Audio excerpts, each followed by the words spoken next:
ప్రభుత్వంపైకి రాళ్లు రువ్విన ప్రజలు. మియాపూర్లోని ప్రభుత్వ భూమిలో అక్రమంగా గుడిసెలు వేసి కబ్జాలకి పాల్పడుతున్న వారిని ఎట్టి పరిస్థితుల్లో ఉపేక్షించేది లేదని హెచ్ఎండిఏ అధికారి వీరారెడ్డి తెలిపారు. అయితే అధికారులు చెప్పినా వినకుండా ప్రజలు దాదాపు 200 మంది అక్కడే బైఠాయించడంతో పోలీసులు భారీగా మోహరించారు. దీంతో ఉద్రిక్త పరిస్థితి మారడంతో ప్రజలు పోలీసులపై రాళ్లు రువ్వారు.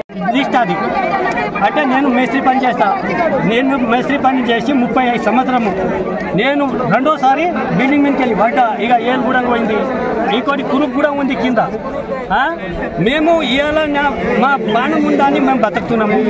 మా పానం లేకపోతే మా పిల్లలు ఏమైతారు? మాకు ఇంత జాగా ఇస్తే మేము ఏదైనా బతుకుతాము. మేము కేసీఆర్కి ఎందుకు వేయించినాము? 20 సంవత్సరాలు వేయించినాము. డబుల్ బెడ్రూమ్ అన్నాడు, భూమి లేని వాళ్ళకు 3 ఎకరాల భూమి ఇస్తామన్నారు. అన్ని పదం చేసిడు, అబద్ధం చేసి సంకల్ లక్కిపోయిండు. ఇప్పుడు వచ్చాడు, వచ్చినాక కూడా మాకు ఒక దారి చూపెడితే మేము ఎవరు వచ్చారు? రేవంత్ రెడ్డి వచ్చింది కదా. ఇప్పుడు కూడా రేవంత్ రెడ్డి వచ్చినాక ఏదైనా ఒక దారి చూపెడితే మేము ఏదైనా సంతోషం ఉంటాం. ఆ దారి కోసం ఆయన కలిసిరా మీరు? మేము కలిసేలేము సార్. నాకు సార్ తెల్లాంగి తోడుకునేటోళ్ళకేమో రాజకీయం ఇస్తారు, నల్లాంగి తోళ్ళకు ఎవరు పలకరియరు. నాకు కూడా తెలుసు. మేము ఆడదాగా నేను ఇది కాదు, ఈ 12 సంవత్సరాలు నాకు నా పాస్పోర్ట్లో ఎంక్వైరీ చేసుకోవచ్చు. నేను ఇది దేశాలు పోయినా కూడా నా ఫోటోలు పెట్టుకుని లేదు. నేను ఎందుకు పెట్టుకున్నాను? నేను గరీబోని, చేసే కష్టం. నాకు 1 రూపాయి వచ్చే ఇవాళ సత్తము నేను ఒక థాపీలో 20 థాపీ కడితే ఒక గంప పోతుంది సార్. 20 థాపీలా ఇప్పుడు నేను కూడా ఇప్పుడు ఎన్ని కట్టాలి? రూమ్ రేటు 10,000 కట్టాలి. నేను కూలీ చేసుకొని సారా తాగకున్నా నేను ఎట్లా బతుకుతా? నాకు కూడా నిద్ర రావాలి కదా. కష్టం చేసినప్పుడు నాకు కూడా నిద్ర రావాలి కదా. నిద్ర వస్తే నేను కళ్ళు తాగాలి కదా, పొడరన్నా తాగాలి కదా. తాగినాక నాకు అన్ని బాధలు ఉన్నాక నేను ఎవరికి పోయి చెప్పాలి? అదే మేమేం చెప్తున్నామంటే, ప్రభుత్వం ముందు ఏం చెప్తున్నామంటే, మాకు ఏడన్నా గవర్నమెంట్ లాలో మాకు బిల్డింగ్ కట్టి ఇవ్వలేవు. మాకు ఒక గుడిసె కోసము ఇంత జాగా ఇస్తే మేము కూర్చుంటాము, మా పిల్లలు బతుకుతారు, ఈ స్కూల్లో వేస్తాము. మేము కూడా మీ హాస్పిటల్లో బతుకుతాము. మీరు బతికేటోళ్ళే మేము కదా. సరే, ఇప్పుడు మీరు జాగాలు వేసుకుంటున్నారు కదా, దీనిపైన ప్రభుత్వం మాదేమో షాద్నగర్ రంగారెడ్డి జిల్లా మాది. ఇక్కడ మేము హెచ్ఎంటీలో నివసిస్తూ ఒక 10 సంవత్సరాలు అయిపోయింది. దాదాపు మేము ఆటో నడిపిస్తూ ఉంటాము. బీఆర్ఎస్ ప్రభుత్వం 10 సంవత్సరాలు రాజకీయం చేసింది. బీఆర్ఎస్ ప్రభుత్వం ఎన్నో హామీలు ఇచ్చింది. మాకు ఎన్నో డబుల్ బెడ్రూమ్లు కట్టించారు బీఆర్ఎస్ ప్రభుత్వం. హామీలు ఎన్నో ఇచ్చింది. హామీలు ఇచ్చి కూడా అమలు చేయలేదు బీఆర్ఎస్ ప్రభుత్వం. ఈ రేవంత్ రెడ్డి ప్రభుత్వం వచ్చి కాంగ్రెస్ ప్రభుత్వం వచ్చాక ఎన్నో 6 నెలలు అయిపోయింది ఇప్పటికి వచ్చి. కాంగ్రెస్ ప్రభుత్వం వచ్చి బస్సులు ఫ్రీ పెట్టడం వల్ల ఆటో నివసిస్తున్న వాళ్ళకు కిరాయి లేక అది చాలా ఇబ్బందులు పడుతున్నాం. మేము కిరాయిలు కట్టుకోలేక, కిరాయిలు వేళ్ళ కిరాయిలు కట్టుకోలేక చాలా ఇబ్బందులు పడుతున్నాము. కిరాయిలు లేక, ఈఎంఐలు కట్టుకోలేక, రెంటులు కట్టుకోలేక, ఈఎంఐలు కట్టుకోలేక చాలా అప్పులు చేసుకొని ఫైనాన్స్ కట్టుకునే పరిస్థితి చాలా ఉన్నాయి. రేవంత్ రెడ్డి ప్రభుత్వం వచ్చాక ఎన్నో ఆటో వాళ్ళు పెట్రోల్ పోసుకొని చనిపోవడం చాలా జరిగింది, ఆత్మహత్య చేసుకోవడం చాలా జరిగింది. ఆయన ఎలాంటి రెస్పాన్సిబుల్ చేయలేదు వాళ్ళు ప్రభుత్వము. ఇక్కడ డబుల్ బెడ్రూమ్లు చాలా లక్షల్లో ఉన్నాయి. ఇప్పుడు డబుల్ బెడ్రూమ్లు చాలా లక్షల్లో ఉన్నాయి ఇక్కడ మన తెలంగాణలోనే. బీఆర్ఎస్ ప్రభుత్వం ఇక్కడికి ఎందుకు వచ్చినావు? ఈ ప్లేస్ ఎందుకు వచ్చినావు? అదే చెప్తాము. ఇక్కడ ఎందుకు వచ్చామంటే మాకు కొద్దిగా స్థలాలు కావాలి. మేము కొద్దిగా స్థలాలు ఇస్తే మాకు అక్కడ గుడిసెలు పెట్టుకొని మేము జీవిస్తామని ఇక్కడ వచ్చాము. మేము ఇక్కడ దానివల్ల వచ్చాము. ఇక్కడ మేము బీఆర్ఎస్ ప్రభుత్వం మాకు ఎన్నో హామీలు ఇచ్చి బీఆర్ఎస్ ప్రభుత్వం ఎలాంటి హామీలు అమలు చేయలేదు. మాకు కాంగ్రెస్ ప్రభుత్వం వచ్చింది. రేవంత్ రెడ్డి సార్కి మేము సీఎం కోరుకుని ఇది చేయించాము. ఇక్కడ మాకు కొద్దిగా స్థలాలు ఇప్పిస్తే ఇక్కడ జీవిస్తూ ఇక్కడ మేము పొట్ట ప్రతిఫలం చేసుకుంటాము. ఇంకోటి ప్రభుత్వం ఏమంటున్నా, ఇప్పుడు నిన్న ఎంఆర్ఓ వాళ్ళు వచ్చి ఏమన్నారంటే, మీది ఎక్కడ, మీ ఊరెక్కడా అని అన్నారు. మాది ఎక్కడ, మాది కొద్దిగా ఈ సిటీ నుంచి మా పల్లెటూరు. ఆ పల్లెటూరులో వర్షాలు లేక అక్కడ రైతు మాకు కొద్దిగా ఒక 1/2 ఎకరా అట్లా భూమిలు ఉన్నాయి. ఆ భూమిలు చేసుకుంటే అక్కడ వర్షాలు లేక అక్కడ ఇల్లు మీకు అక్కడ ఇల్లులు వస్తుంది అంటే అక్కడ అక్కడ ఇల్లులు ఇస్తారు కానీ అక్కడ పని దొరకక అక్కడ ఏం పని చేసుకొని బతకాలి మేము. అక్కడ ఊళ్ళలో ఏం పని. ఇంకోటి వ్యవసాయం లేక వర్షాలు లేక చాలా మంది ఇబ్బంది పడుతున్నాం. అక్కడ ఏం పని చేసుకొని మేము బతకాలి. మేము ఇక్కడ మాకు పని ఇక్కడే దొరుకుతుంది కాబట్టి మాకు ఇక్కడ కొద్దిగా స్థలాలు ఉంటే ఇక్కడ కొద్దిగా స్థలాలు ఇస్తే మేము ఇక్కడ జీవిస్తూ మనం ఇక్కడ కొనసాగుతాము. అక్కడ ఊర్లలో మీరు అక్కడ అప్లై చేసుకోండి, మీ ఊరు ఎక్కడో అక్కడ అప్లై చేసుకోండి. అది అంటే అక్కడ ఊర్లలో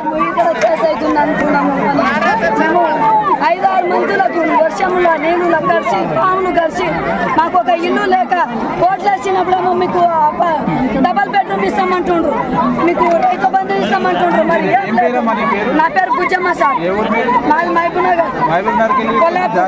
అంటే హైదరాబాద్ లో బతుకుతున్నాం కదా సార్. వచ్చి 7 సంవత్సరాలు అవుతుంది సార్, 5-7 సంవత్సరాలు అవుతుంది. మాకు ఆటోలు నడుపుకొని బతికేటోళ్ళం సార్, మాకు ఏం లేదు కదా. భూమి ఉంది, 2 ఎకరాలు ఉంది. 2 ఎకరాలు అవును, 5 సంవత్సరాలు అయింది. లేదు అయితే ఇక్కడ కబ్జా చేసుకొని రాలేదు. సీఎం అదే రేవంత్ రెడ్డి అన్న సార్, మేము ఓట్లు వచ్చినప్పుడనే కదా పెద్దగా అయిండు. ఇప్పుడు ఇంతమంది వారం రోజుల నుంచి పాము కలిసి ఆడవాళ్ళ మా బాధలు చూడలేక చిన్న చిన్న పిల్లలకి ఇచ్చిపెట్టి ఊళ్ళో ఇంటికాడ ఇచ్చిపెట్టి వాళ్ళకి పుట్టు లేక మాకు పుట్టు లేక ఆ మొగలు ఆటోలు నడవక మాకు ఎంత గోస అవుతుంది. ఎవరికి ఇంతమంది పోలీసులు పంపిస్తుండ్రు మీరు? అలా ఓట్లు వేసినప్పుడు పోలీసులు వచ్చిండ, రేవంత్ రెడ్డి అన్న వచ్చిండు కదా, అలా మాకు ఓట్లేమ్మా నీకు న్యాయం చేస్తామన్నాడు. మరి ఇప్పుడు ఎందుకు వస్తలేడు అన్న? రేవంత్ రెడ్డి వస్తలేడు, సీఎం ఎందుకు వస్తలేడు? మా బాధ ఎందుకు అర్థం చేసుకుంటలేడన్నా? ప్రభుత్వం మీకు ఇల్లు ఇస్తా అని చెప్పింది కదా, అవును, అది అమలైందా? అయింది కానీ ఏడ ఇస్తుండనా? చేసిండు. కొత్త గవర్నమెంట్ వచ్చింది, ఎన్ని రోజులైంది గవర్నమెంట్ వచ్చి? ఇప్పుడు 6 పథకాలు చెప్పిండు. ఆ పథకాలు ఇప్పుడు ఎన్ని అమలైనాయి? ఎవరికైంది సార్?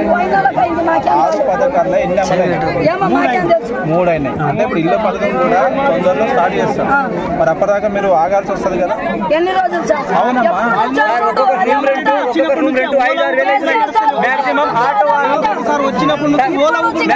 ఆటో వాళ్ళు ఉన్నారు, ఆటో వాళ్ళకి నెలకు 12,000 ఇస్తామని చెప్పారు.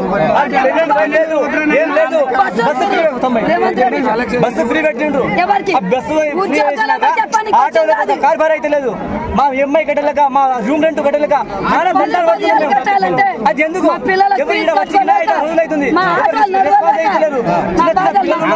ఈ గుట్టలలో ఇక్కడ శివరాలు గుడి పెట్టినాం, ఎవరు రెస్పాన్సిబిలిటీ మాకు మాత్రం ఇక్కడ దారి చూపాలని కోరుకుంటున్నాం సార్. జై శివరాలు. మాకేనా కానీ కాదు సార్, మాకేడైనా సరే చిన్న చోటు కావాలి ఉండనికే, కిరాయి కట్టుకోనికే మాకు వద్దు. మీరు ప్రభుత్వానికి ఏమన్నా పెట్టుకుర్రా మాకు ఇళ్ల స్థలాలు కావాలని? పెట్టుకున్నాము. ఎప్పుడు పెట్టుకున్నారు? పెట్టుకోనికి కూడా చాలా సంవత్సరాలు అయింది. చాలా సంవత్సరాల కింద కేసీఆర్ ప్రభుత్వం ఉండే, ప్రభుత్వం వచ్చింది, దానికి ఏమైనా పెట్టిరా మీరు? అదే సార్, ఇప్పుడు ఏమైందంటే వాళ్ళకు కూడా అదే, మాకు ఏమో దాని వద్దు, దౌలత్ వద్దు, మీ పైసలు వద్దు, మీ డబ్బులు వద్దు, మాకు ఏం అవసరం లేదు. మాకేం కావాలి? ఇంత సాటు కావాలి. ఈ అడవిలో ఎందుకు వచ్చి కూర్చున్నామంటే జర మాకు నీడ అవుతుంది, నీడ కోసం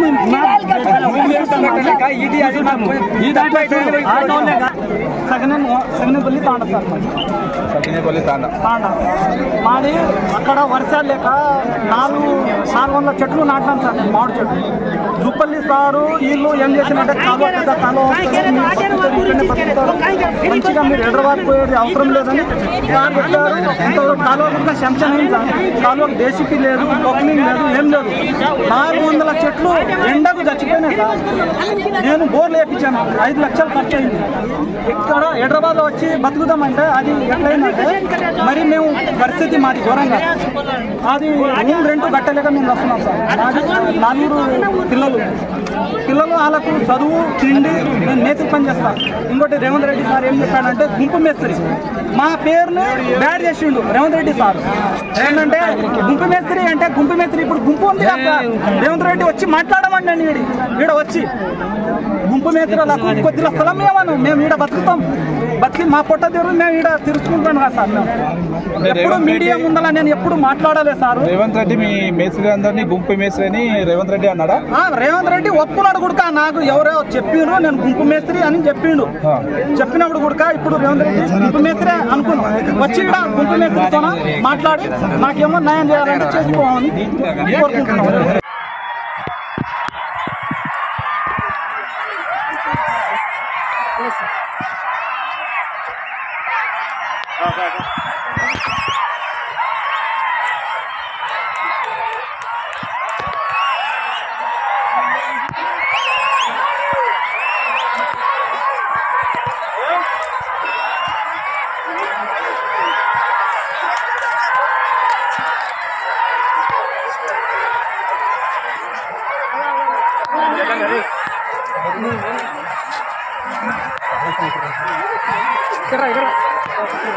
అందరం పోవాలి.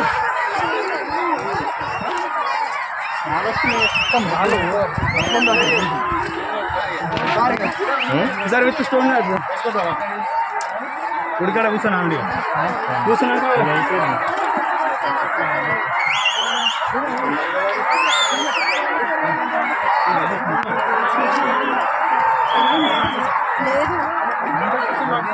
అయ్యింది కదా.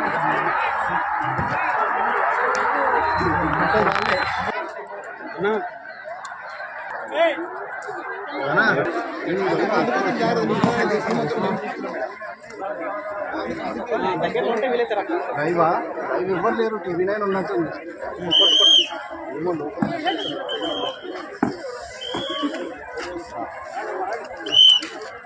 ఒక్క నిమిషం.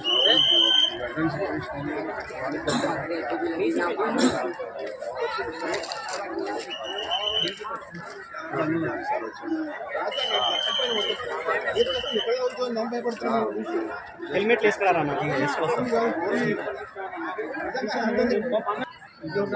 పిక్చర్ నీకే పెట్టింది.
మొత్తం మరక ఉంది అద్దం మీద. అద్దం కొంచెం కింద ఉంది. లోపల తుడవాలి, బయట తుడవాలి, అంతా తుడవాలి. లోపల బయట మొత్తం తుడవాలి.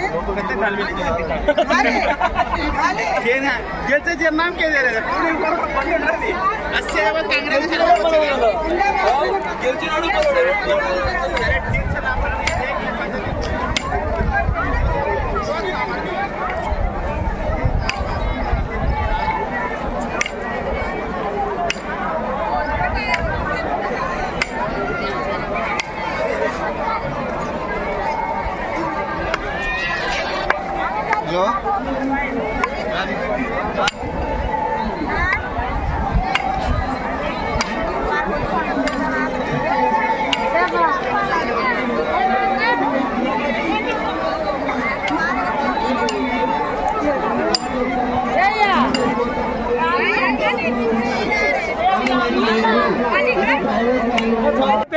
మీ దగ్గరికి వాళ్ళు వచ్చామని మాట్లాడారు. పోలీసు వాళ్ళు ఏమంటున్నారంటే మీరు పోయింది మీకు కోర్టు తీస్తారు, మీకు చంపిస్తారు, మీకు ఆర్మీ వాళ్ళకి పిలుస్తారు, మీన్ వాళ్ళకి పిలుస్తారు, కింది వాళ్ళకి. మేము పోయేటోళ్ళు బతుకు వేస్తూ ఎందుకు సార్? ఎప్పుడైనా పోయేటోళ్ళమే కదా. భూమి మట్టాకు భూమికే పోతాం కదా. డబ్బులు ఏం రాదు కదా. మేము చచ్చిపోతే ఏం రాదు కదా. ఎప్పుడైనా చచ్చిపోయేటోళ్ళం కదా. అందుకోసం ఎలా చచ్చిపోతే మంచిది. ఇప్పుడు మీరు ప్రభుత్వానికి ఏం డిమాండ్ చేస్తారు? మాకు ఇల్లు కావాలి, ప్లేస్ కావాలి, ప్లేసే కావాలి. మాకేమొద్దు. మీ దౌలతో మీకు అవసరం ఉంటే మేము గెలిపిస్తాము. రాజీవ్ కమలా ఒకవేళ ప్రభుత్వం స్పందించకపోతే ఏం చేస్తారు? ఏం పోరాడతాం సార్?